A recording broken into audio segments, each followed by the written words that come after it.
Hi,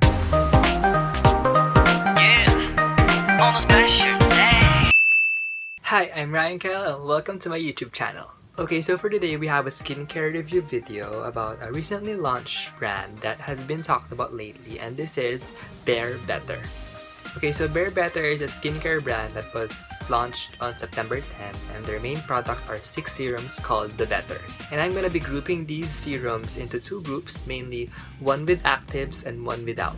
The Betters with no actives are the Better Future, the Glass Skin, and the Hydra Boost Serum, while the ones with actives are the AHA Serum, the Tomato Serum, and the Vitamin C Serum. So first of all, I'm going to be talking about the similarities of these serums. First is that they're water-based serums, meaning they can be easily absorbed by the skin because they are in fact water-based. Second, all of the serums contain two moisturizing ingredients, namely glycerin and hyaluronic acid, which are beneficial for the skin. Third is these serums mainly have a whitening ingredient, namely gluta-white complex. So all of the serums are practically whitening serums as well. Fourth, all of the serums contain phenoxyethanol, which is an antimicrobial preservative that is an ether alcohol which is derived from green tea. You may be wondering, since it's a preservative, is it harmful for the skin? Is it beneficial for the skin? So basically, the phenoxyethanol stabilizes the product for it to have a longer shelf life, and based on my research, our skin can only absorb up to 1% of it. So if you look at the ingredients list, it's basically on the bottom, so you'll know it's only of little percentage. And for the last similarity, all of the serums contain fragrance. Yes, so fragrance is something I don't really like about skincare, but considering it's on the bottom part of the list, it's also just a small percentage, but even so, it still has fragrance. If you're gonna ask me what's the scent of the serums, for me it kind of smells like medicine, but for others, it smells like powder. So something between those fragrances. Okay, next, what Bare Better serums are for my skin type. So I took my time in researching the ingredients and testing out the products also for a month on my skin. And if you have oily, acne-prone skin, I suggest that you use the Vitamin C or the Tomato Serum. If you're someone who has dry skin, you can use the AHA Serum or the Hydra Boost Serum. And if you're someone with normal or combination type skin, you can use the Glass Skin Serum or the Better Future Serum. But all of the serums are practically good together, so it's really depending on what your skin needs and how your skin reacts to the products. Also, you can combine all serums together except for the AHA, and I'll be talking about that later. Okay, so now I'm going to be talking about the serums more individually, starting with the Better Future Serum. So the claims of the Better Future Serum include an anti-aging serum that supports the skin's natural collagen production. Okay, so two of the distinct ingredients of the Better Future Serum are the rosemary extract and the rosewater distillate. So the rosewater distillate, it basically balances the skin's pH levels. It also has anti-inflammatory properties and keeps the moisture barrier of the skin intact. Okay, next we have rosemary extract. So some skincare ingredients contain rosemary oil, which is not good for the skin because it has fragrance. And if you guys don't know, fragrances are sometimes sensitizing the skin, so it's not good for you, not good for some people. But the rosemary extract doesn't contain much of the fragrant components, so it can be safe for the skin. And it also has calming and anti-inflammatory properties as well. If you're going to be looking at the ingredients list, those two ingredients are on the third and fourth part of the ingredients list, which means that they're placed high up, so they have a higher percentage compared to the other ingredients, which means your skin will absorb more of those ingredients when you use the Better Future Serum. So this is the first serum I used after I cleansed my face in the morning. And after using this, that's when I'm going to be incorporating the other serums. So I like this serum because it basically tries to improve your skin with its anti-aging properties. And if you guys don't know, 100% of the sales of the Better Future serums are donated to the Filipino youth. So good job for that, Better for that advocacy. And the Better Future serum can be used for all skin types. So it's basically safe to use considering the ingredients as well. Next, we have the Glass Skin Serum. So basically, this serum brightens the skin and it also hydrates it to give that dewy finish. This serum has three distinct ingredients that I want to talk about, which are chamomile, snail extract, and sodium lactate. So chamomile is basically something good for oily skin because it has anti-inflammatory properties and is also an antioxidant. Next, we have sodium lactate. So it's basically a humectant moisturizer, which means it keeps the moisture locked into our skin. And the third distinct ingredient is snail extract. I don't know if you guys have heard, but snail extract is a pretty great multi-use ingredient because it keeps moisture in, it has healing properties, and it also has anti-aging properties. Among all the serums, the glass skin serum is my favorite for sure.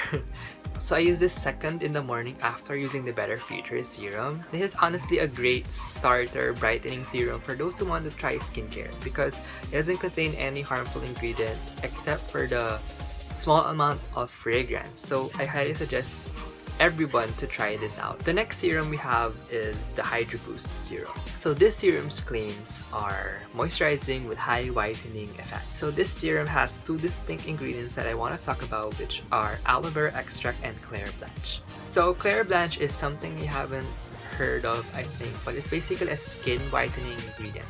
On the other hand, aloe vera is something you're more than familiar with, so it's basically a soothing ingredient. But sometimes, aloe vera has a tingling sensation, which according to my research, it means that it's working on the skin. So I use the Hydro Boost serum as a follow-up to the glass skin serum because it is stated on the glass skin's packaging that you should use the Hydro Boost serum for intensive effect. However, when using the Hydro Boost serum, I sort of feel a little tingling sensation, probably because of the whitening factors of this. And I think if you were to compare it with the glass skin serum, I think the Hydro Boost serums has more of the whitening or the brightening effect other than the glass skin serum, which my skin feels more moisturized after use. So this two can be interchanged because my skin brightens more with the Hydro Boost one and I get more moisturizing effect using the glass skin serum. So since I mentioned that it has a sort of tingling sensation on my skin, I won't recommend this for those with sensitive skin so you guys can prevent the irritation from happening. So now that I've talked about these three serums, the Hydro Boost, the glass skin, and the Better Future serum, the serums without actives, now we're gonna move on to those serums of the betters which have active ingredients in them. I'll first start with the AHA serum. So for those of you who don't know, AHA stands for alpha hydroxy acid, which is a water-soluble exfoliating ingredient that takes away the dead skin cells on the top layer of the skin.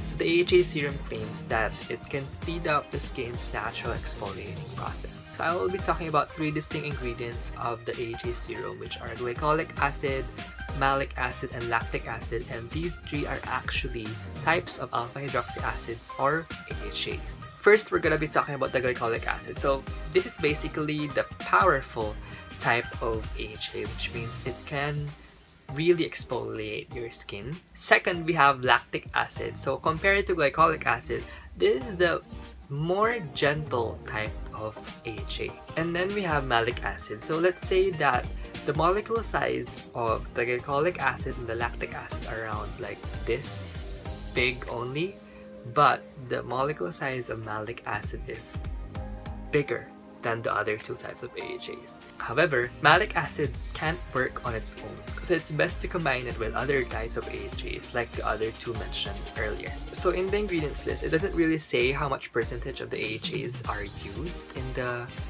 AHA serum, but I'm assuming that since it's around in the middle part of the ingredients list, it may be less than 4% because my previous AHA skincare product has glycolic acid and lactic acid on the top of the ingredients list and it contains 4% of the AHAs. But actually, I use the AHA serum every night because I tried it out once and it doesn't really sting or have a tingling sensation, so the percentage of AHAs used are gentle enough to be used every day. But only do that if your skin is already used to acids, because me as a skincare content creator, I've tried different types of exfoliators already and I think my skin is already used to acids, which is why I use this every day. But if you're like a beginner in skincare, I can recommend that you buy this AHA serum if you want to incorporate AHAs in your skincare routine, but take it slow, like once or twice a week maybe, and gradually increasing usage per week. And use this only during the night. Use this alone during the night. Like, don't mix it with the other better serums, and don't mix it as well with vitamin C or BHA. But if you do want to use this in the morning, I highly recommend that you use sunscreen after using AHA, because exfoliating your skin can make it more sensitive to the sun. The next serum with actives that we have is the tomato serum. So this claims that it's an antioxidant serum that helps with minimizing the pores and it lessens the skin's irritation. So the two distinct ingredients that I want to talk about the tomato serum are lactic acid again and the infamous witch hazel. So again, lactic acid is a gentler type of AHA. So witch hazel is a very controversial ingredient in the skincare world because it's said to heal acne and it's good for oily skin, but I personally didn't have a good experience using witch hazel. Like, it didn't make my skin bad, it didn't do anything at all, that's what I'm trying to say. So if you were to try the tomato serum, I suggest that you use it sparingly only, and I wouldn't recommend this for those who have sensitive skin because I've used this serum for like 3 or 4 times in the past month, I think. And I always get tingling sensations as well. So the last Berry Better serum that we have that contains actives is, of course, the vitamin C serum. So this claims that it's a daily protection serum, of course, since it's vitamin C. And I want to discuss what kind of vitamin C is formulated in this serum. So I asked the Berry Better team what type of vitamin C did they use to formulate the vitamin C serum, and they said they used 10% magnesium ascorbyl phosphate, which is the water-soluble derivative of vitamin C, meaning it's a more gentle type of vitamin C than the pure type of vitamin C you can see in most vitamin C serums. But then again, this vitamin C serum also still contains witch hazel, and because of that, when I use this, it also has a tingling sensation on my skin, so I don't really recommend this for those who have sensitive skin. And again, if you're gonna be using the vitamin C serum in the morning, use SPF. Don't forget to use sunscreen, please. As for my experience when using the vitamin C serum, I follow up with the vitamin E serum because vitamin E boosts the effect of vitamin C and it also soothes the skin from the sensitizing effect of vitamin C. And there, so basically I discussed the 6 Berry Better serums, and if you're gonna ask me about the pros and the cons of using these products, I can say that the pros include that it's water-based, so it's more easily absorbed by the skin. Second, that all of the serums are primarily moisturizing serums because they contain glycerin and hyaluronic acid. Third is that it's good for skincare beginners considering the low percentage of the active ingredients. And fourth, I salute the brand for its advocacy in donating to the Filipino youth, so I love that. And if you're gonna ask me about the cons, number 1 is because of the fragrance. I know that the fragrance oil is placed on the very bottom part of the ingredients list, but for some people that's still a lot, so it can really somehow be irritating to the skin. Second is the packaging, because I'm not to complain on the glass packaging. What I'm talking about is the listing of ingredients.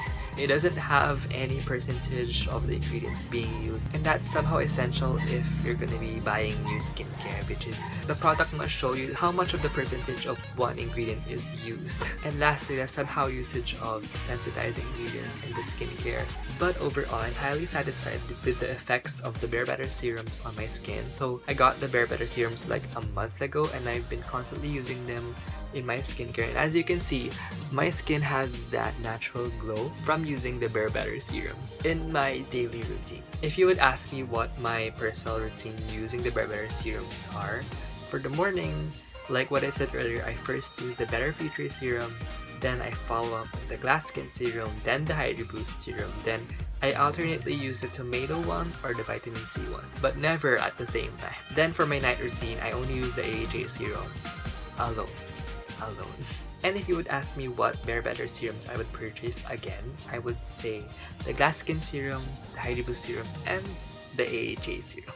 And yeah, that has been my detailed review on the Berry Better serums, the Betters. Be sure to check out Berry Better on their Facebook, Instagram, and YouTube for more info on the Betters. So yeah, this has been RKYT, and I'll see you guys again on my next skincare video.